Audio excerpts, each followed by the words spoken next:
आज की इस विस्तृत चर्चा में सभी सुनने वालों का स्वागत है। बिल्कुल। और आज की ये चर्चा बहुत ही खास होने वाली है। हाँ, क्योंकि आज हमारे पास जो स्रोत सामग्री है वो है genesis and structure of the Indian constitution, मतलब भारतीय संविधान की उत्पत्ति और उसकी संरचना के ऐतिहासिक नोट्स। हाँ, और आज का हमारा मिशन भी एकदम स्पष्ट है। हमें ये समझना है कि दुनिया का ये जो सबसे बड़ा लिखित संविधान है, ये आखिर बना कैसे। सही कहा। और इसमें इतना लंबा समय क्यों लगा?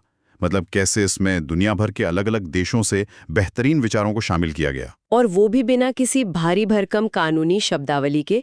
हम इसे बहुत ही सरल भाषा में डिकोड करने वाले हैं। तो चलिए इसे थोड़ा विस्तार से समझते हैं, क्योंकि जब हम संविधान की बात करते हैं तो ये सिर्फ किसी लाइब्रेरी में रखी कोई धूल खाती हुई मोटी किताब नहीं है। बिल्कुल नहीं। अगर आज की भाषा में कहें तो ये असल में एक पूरे देश को चलाने का एक तरह का ऑपरेटिंग सिस्टम है, एक ऐसा मास्टर कोड जिसने इस देश की नींव रखी। ये ऑपरेटिंग सिस्टम वाली तुलना एकदम सटीक है। मतलब जैसे कोई भी कंप्यूटर या स्मार्टफोन बिना एक मजबूत ओएस के सिर्फ एक डिब्बा है। हाँ, बस प्लास्टिक और मेटल का डिब्बा। सही कहा। वैसे ही कोई भी आधुनिक देश बिना संविधान के सुचारू रूप से चल ही नहीं सकता। और दिलचस्प बात यह है कि किसी भी बड़े सॉफ्टवेयर की तरह इसे भी रातों रात कोडिंग करके नहीं बनाया गया था। इसकी पृष्ठभूमि में एक बहुत लंबी ऐतिहासिक यात्रा रही है। बिल्कुल। ये सिर्फ कुछ नियम तय करने की बात नहीं थी, बल्कि इतने बड़े और अलग-अलग संस्कृतियों वाले देश को एक साथ जोड़े रखने की चुनौती थी। और उस ऐतिहासिक यात्रा की शुरुआत होती है ब्रिटिश काल से। हमारे पास जो नोट्स हैं वो बताते हैं कि 1858 से लेकर 1947 तक भारत पर सीधे तौर पर ब्रिटिश शासन था। हाँ, और इसी दौरान धीरे-धीरे स्वशासन यानी सेल्फ गवर्नमेंट की मांग उठने लगी थी। लोग ये महसूस करने लगे थे कि हमारे नियम हमें खुद बनाने चाहिए, कोई बाहर से आकर हमारे लिए फैसले कैसे ले सकता है। लेकिन ब्रिटिश हुकूमत ने अचानक से तो सत्ता नहीं सौंप दी होगी ना? बिल्कुल नहीं। सत्ता हस्तांतरण कोई एक दिन का काम नहीं था। बढ़ते दबाव को देखते हुए ब्रिटिश सरकार ने समय-समय पे कुछ कानून या एक्ट पारित किए, जिन्हें हम इस सिस्टम के शुरुआती बीटा वर्जन कह सकते हैं। जैसे जैसे वो 1909 का इंडियन काउंसिल्स एक्ट। हाँ, और फिर 1919 का गवर्नमेंट ऑफ इंडिया एक्ट। लेकिन इन सब में जो सबसे महत्वपूर्ण था वो था 1935 का गवर्नमेंट ऑफ इंडिया एक्ट। ये सच में बहुत जरूरी पॉइंट है, क्योंकि यही 1935 का एक्ट हमारे वर्तमान संविधान का सबसे बड़ा आधार बना। ये थोड़ा अजीब लगता है ना कि जिस ब्रिटिश राज से आजादी के लिए इतना संघर्ष हुआ, उसी का बनाया एक कानून हमारे संविधान का मुख्य आधार बन गया। हाँ, मैं भी यही सोच रहा था कि इस 1935 के एक्ट में ऐसा क्या खास था। दरअसल 1935 के एक्ट में एक प्रशासनिक ढांचा पहले से मौजूद था। इसमें एक संघीय व्यवस्था और प्रशासन चलाने की बारीकियां बहुत विस्तार से लिखी गई थी। तो जब हमारे संविधान निर्माताओं ने काम शुरू किया तो उन्होंने सोचा होगा कि प्रशासन चलाने के लिए पहिए का दोबारा आविष्कार करने की क्या जरूरत है। बिल्कुल। जो ढांचा काम कर रहा है और जिससे लोग थोड़ा बहुत परिचित हो चुके हैं, उसे ही अपना लिया जाए। इसीलिए उस प्रशासनिक ढांचे का एक बहुत बड़ा हिस्सा 1935 के एक्ट से ही लिया गया था। मतलब हमने बेसिक्स वहीं से ले लिए। लेकिन अगर हम पूरी तरह से एक आजाद संविधान सभा बनाने के विचार की बात करें तो वो कब शुरू हुआ? नोट्स बताते हैं कि इसका पहला असल विचार 1934 में ही एम.एन. रॉय ने दे दिया था, जो एक वामपंथी विचारक थे। मतलब आजादी से काफी साल पहले ही ये सोच लिया गया था कि भारत का अपना एक संविधान होना चाहिए। हाँ, और उसे बनाने के लिए भारतीयों की ही एक सभा होनी चाहिए। ये विचार धीरे धीरे एक राजनीतिक मांग बन गया। और आखिरकार 1946 में ब्रिटिश कैबिनेट मिशन भारत आया, जिसने इस सभा के गठन का रास्ता साफ किया। फिर आई वो ऐतिहासिक तारीख 9 दिसंबर 1940। ये वो दिन था जब संविधान सभा की पहली बैठक हुई। इनसे विचारों का वो महामंथन शुरू हुआ जिसने आज के भारत को आकार दिया। लेकिन इतने बड़े काम को किसी एक इंसान के भरोसे नहीं छोड़ा जा सकता था। इसके लिए अलग अलग कमेटियां बनाई गईं। और इन्हीं कमेटियों में सबसे महत्वपूर्ण थी ड्राफ्टिंग कमेटी, यानी प्रारूप समिति, जिसका गठन आजादी के ठीक बाद 29 अगस्त 1947 को हुआ था। जिसके अध्यक्ष थे डॉक्टर बी.आर. अम्बेडकर। एकदम सही। हमारे स्रोत स्पष्ट रूप से बताते हैं कि उनके इसी अतुलनीय योगदान के कारण उन्हें भारतीय संविधान का पिता कहा जाता है। डॉक्टर अम्बेडकर का योगदान वाकई अप्रतिम था। उन्होंने अलग-अलग विचारों को एक कानूनी रूप देने का सबसे जटिल काम किया, लेकिन ये एक सामूहिक प्रयास था। हाँ, कुछ और प्रमुख चेहरे भी थे जिनका जिक्र करना आवश्यक है। जैसे डॉक्टर राजेंद्र प्रसाद, जो इस संविधान सभा के अध्यक्ष थे। एक इतने बड़े समूह को, जहां हर मुद्दे पर भारी बहस होती थी, वहां आम सहमति बनाना उनका काम था। और जवाहरलाल नेहरू की भूमिका क्या थी? क्योंकि नोट्स में उनके द्वारा पेश किए गए ऑब्जेक्टिव्स रेजोल्यूशन का काफी जिक्र है। अगर हम अपनी उसी पुरानी ऑपरेटिंग सिस्टम वाली एनोलॉजी पर वापस जाएं, तो नेहरू का ये ऑब्जेक्टिव्स रेजोल्यूशन इस सिस्टम का विजन डॉक्यूमेंट था। अच्छा, मतलब इसने ये तय किया कि हम कैसा देश बनाना चाहते हैं। बिल्कुल। क्या हम लोकतांत्रिक होंगे? क्या हम अल्पसंख्यकों को सुरक्षा देंगे? इसी प्रस्ताव ने संविधान के मूल सिद्धांतों की नींव रखी थी। हाँ, एक और बहुत महत्वपूर्ण नाम है BN राव का, जो संवैधानिक सलाहकार थे। हाँ, वो एक तरह से इस प्रोजेक्ट के रिसर्चर और बैक एंड डेवलपर थे। उन्होंने दुनिया भर के संविधानों का गहराई से अध्ययन करके एक शुरुआती कच्चा ड्राफ्ट तैयार किया था, जिस पर बाद में ड्राफ्टिंग कमेटी ने काम किया। अब यहाँ बात सच में बहुत दिलचस्प हो जाती है। इस पूरे दस्तावेज को तैयार करने में 2 साल, 11 महीने और 18 दिन का समय लगा। और कुल 11 सत्र आयोजित किए गए। और उस समय इस पूरी प्रक्रिया में लगभग 6.4 करोड़ रुपए का खर्च आया था, जो उस समय के हिसाब से बहुत बड़ी रकम थी। वही तो। एक नवजात देश जो गरीबी से जूझ रहा था, क्या उसके लिए महज एक किताब लिखने में इतना समय और पैसा लगाना बहुत ज्यादा नहीं था? ये सवाल अक्सर आलोचना के रूप में उठाया जाता है, लेकिन जरा उस समय के हालात की कल्पना करें। देश का धर्म के आधार पर विभाजन हुआ था। हाँ, भयानक दंगे हुए थे। और 500 से ज्यादा रियासतों को एक साथ लाना था। संविधान निर्माताओं को एक ऐसा सिस्टम बनाना था जिस पर हर इंसान भरोसा कर सके। अगर वो जल्दबाजी करते और कोई खामी रह जाती तो शायद देश टूट सकता था। मतलब वो इस ऑपरेटिंग सिस्टम को बिना किसी बग के रिलीज करना चाहते थे। वे हर एक क्लॉज पर तब तक बहस करते थे जब तक कि सब सहमत ना हो जाएं। ये कोई फिजूल खर्ची नहीं थी, बल्कि एक मजबूत नींव बनाने की कीमत थी। और अंततः उनकी ये मेहनत रंग लाई 26 नवंबर 1949 को। हाँ, ये वो दिन था जब संविधान को आधिकारिक तौर पर अडॉप्ट कर लिया गया। लेकिन ये उसी दिन पूरी तरह से लागू नहीं हुआ था। नहीं, अपनाया गया 26 नवंबर 1949 को, लेकिन इसे पूरी तरह से इनैक्ट किया गया 26 जनवरी 1950 को। इसके पीछे भी एक ऐतिहासिक कारण था ना? बिल्कुल।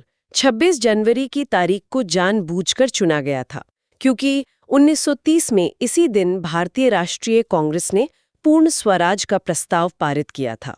उसी याद को ताज़ा रखने के लिए 2 महीने का इंतजार किया गया, और इसीलिए 26 जनवरी को हम गणतंत्र दिवस मनाते हैं। ये इतिहास का वो हिस्सा है जो हमेशा रोमांचित करता है। अब नोट्स में एक और बहुत ही दिलचस्प टर्म का इस्तेमाल किया गया है।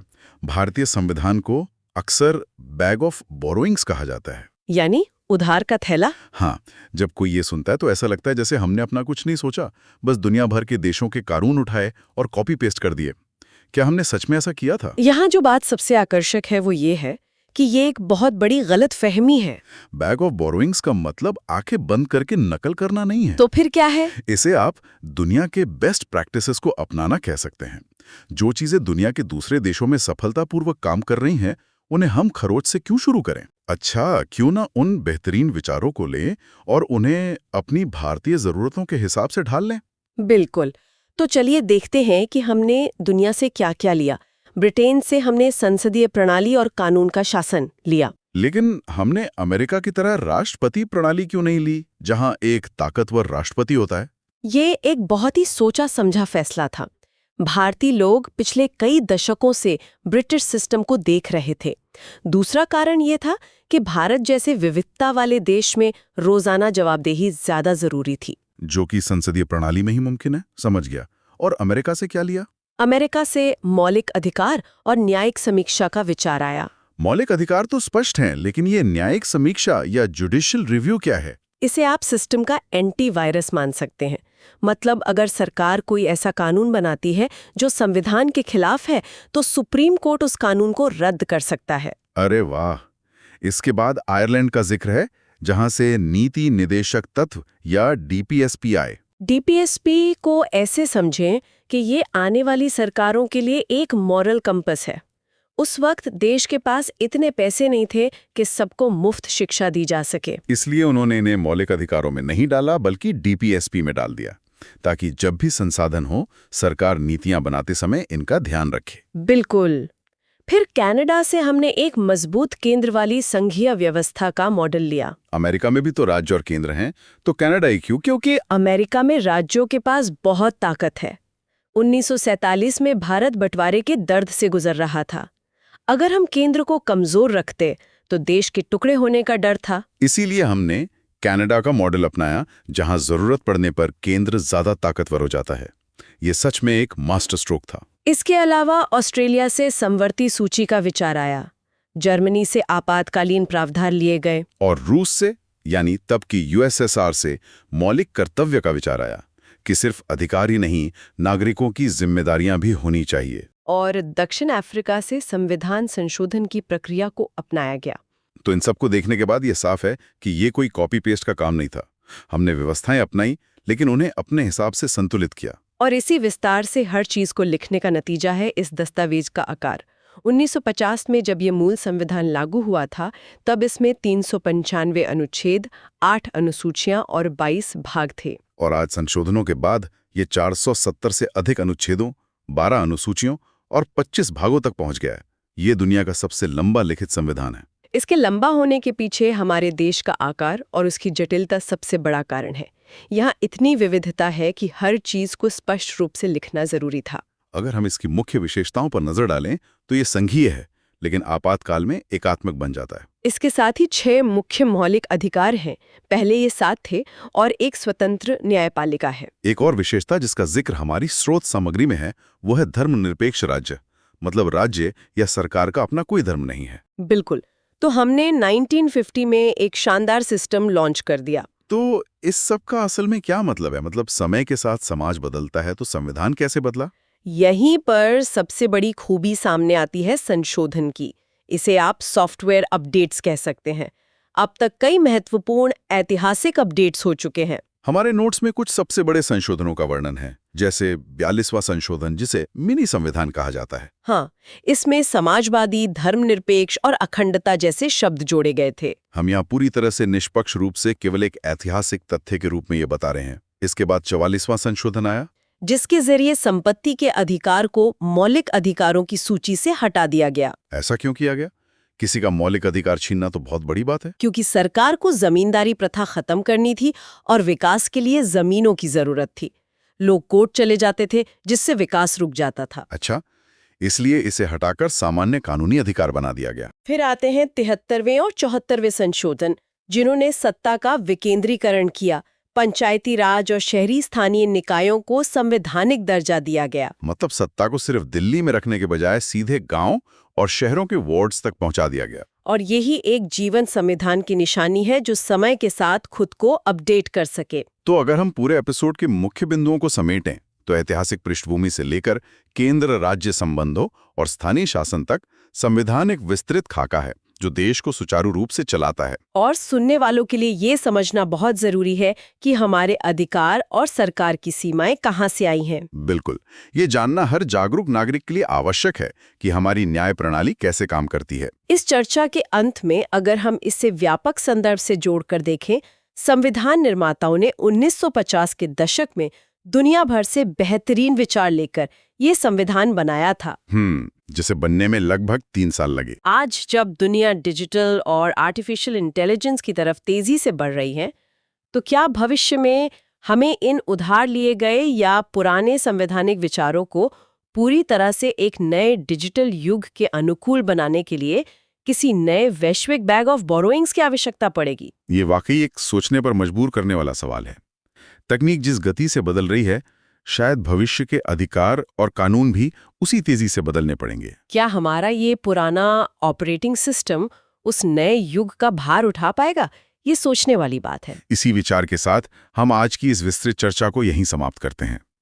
इस ऐतिहासिक यात्रा में हमारे साथ शामिल होने के लिए सभी का धन्यवाद।